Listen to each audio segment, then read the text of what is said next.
Psst, have I got an investment for you? Today, we're going to talk about investments you have to avoid completely. Stay tuned.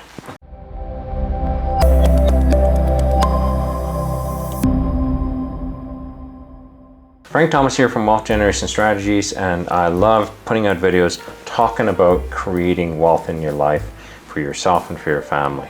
Today, I'm going to tell you about investments you just got to avoid. You got to run from them. These are things that you just don't want to get involved with. Trust me on this, because I've gotten involved in just about every one of them and I've lost my shirt every single time. So maybe I'll save you a little bit of grief. If I, in any one of these points one day in the future, save you some grief and you save some money because you don't get involved with something, and later you see it and go, oh wow, am I glad I didn't do that. Please leave a comment. I know I'm asking really early in the video, but I want to hear about it because I love when I help people avoid bad investments. So let's get started here. First and foremost, it's really, really important for you to know the investment that you're getting into. No matter how good it sounds, really know the investment, know the industry, know the people, know what it's all about.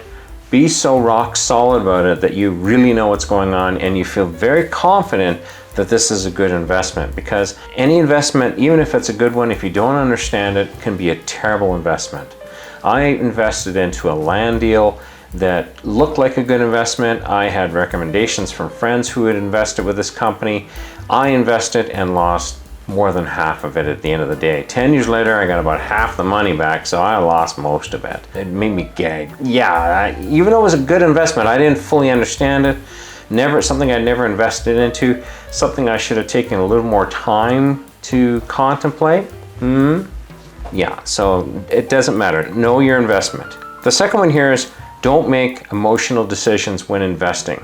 Your emotions will always betray you, and unfortunately the emotion that's the most problematic is guilt and greed. Those two. You feel guilty because you have somebody you know who needs money, and we're going to get into that in a second, or you feel greed. You're like, oh, I can make a lot of money, and I'll tell you something, if any one of those perk up, you got to say no. Just say no. You can always come back tomorrow.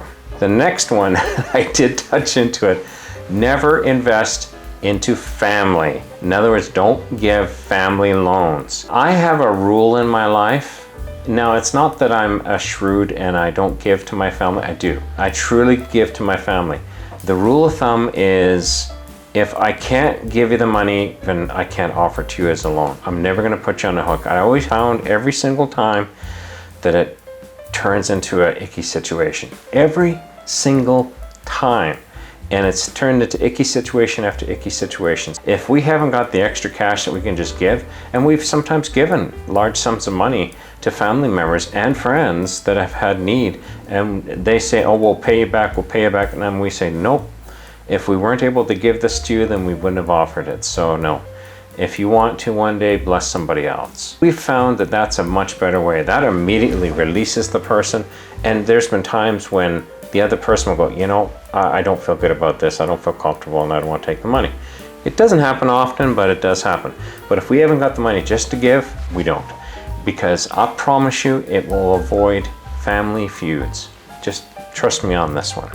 Okay, the next point is if it's too good to be true, it's not true. I know I say this on a lot of videos and it sounds like I'm harping on it, but we get involved into investments that sound too good to be true and they're normally not. Any investment that is a very high return investment will have a lot of risk associated with it. That's the nature of the beast. It's rare when you have a situation, if it's not immoral or illegal, then, and that's the other thing, stay away from anything that's immoral or illegal. You want to just avoid that stuff like the plague. You don't want to go to jail over money. That's just not worth it. Now, if it is too good to be true, it's not true.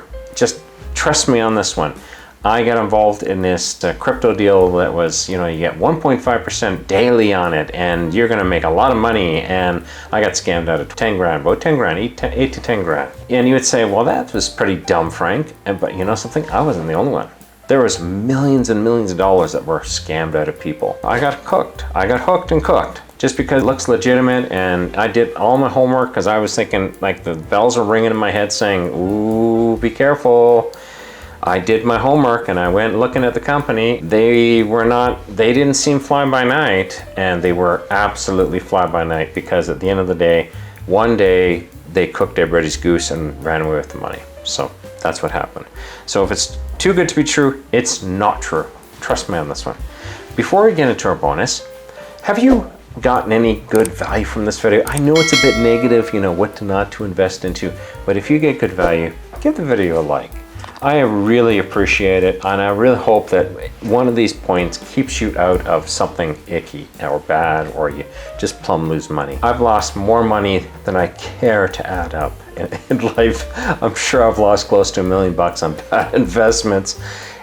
I know some people have lost more and some people have lost less, but for me it's more than enough. So I'm a little more diligent and a lot more careful now. Let's get into our bonus here. This is one that it's easy to get caught into.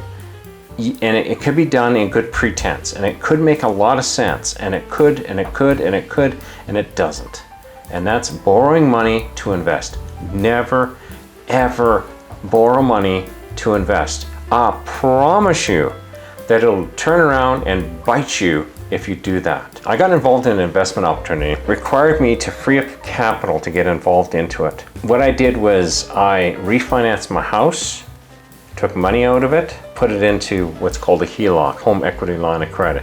So all I was paying was interest. I was no longer paying the principal down. It was the worst mistake I ever made in my whole entire life.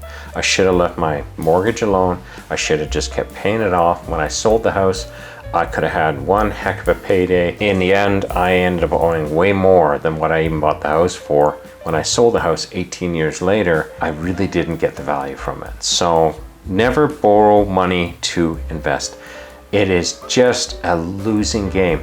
It's almost like, the only way I can put it is, I'm not the kind of person who believes in bad luck or I'm superstitious or anything, but I find that every time in life where I borrowed money to invest, the thing goes and tanks on me. So I got nothing and I have a loan. Yeah, never, ever borrow to invest. If you haven't got the capital to invest, don't do it.